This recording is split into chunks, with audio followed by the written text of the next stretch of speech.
If you build it, they will come, was the line from Field of Dreams in Auckland. They haven't built it.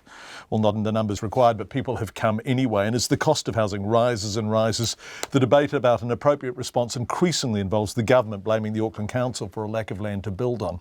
Of course, finding the land is one thing. Building an infrastructure to support it is another. Who pays?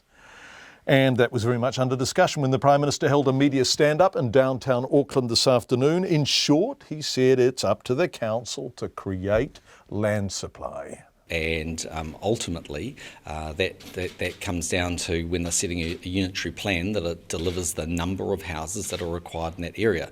Auckland's about 500,000, well, the size of the Auckland population is 500,000 larger than it was, I think 10 or 20 years ago.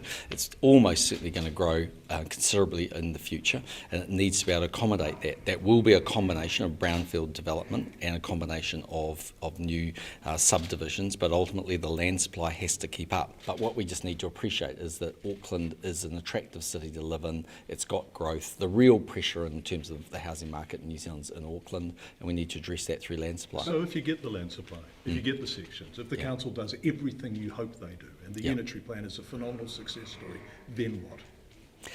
Well, we won't be talking about it quite so much because it'll, ultimately you'll have a market which works in a better way than it currently does. So it's the market, is it? What will the government do? I mean, who builds the houses?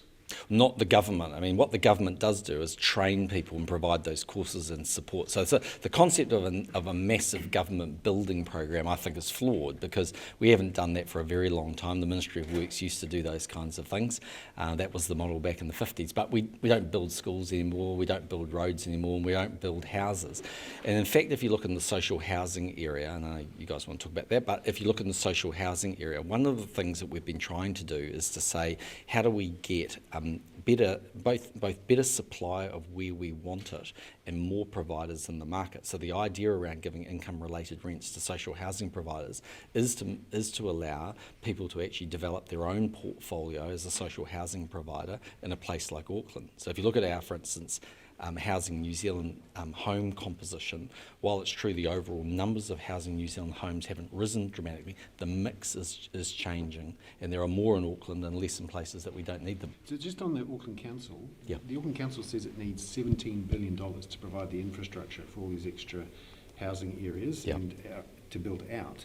Is the government going to help the council get that $17 billion? Because they say they're up against their debt limits. Okay, but in the first instance, the council needs to go and look at its own balance sheet and its own requirements. But the ratepayers are saying we don't want to take on the debt. But debt is not the only way you can fund these issues. They should sell assets? Well, they might do. It's a matter for them, isn't it? But isn't the risk here that you say to the council, raise your money, sell your assets, they say to you, no, in the end we don't get any houses built? Well, you're going to get houses built, because the national policy statement will drive the release of land, and those houses will be built.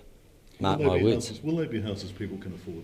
I mean, isn't the issue at the bottom? I mean, Prime Minister, you use the word aspiration a lot, and you believe in aspiration.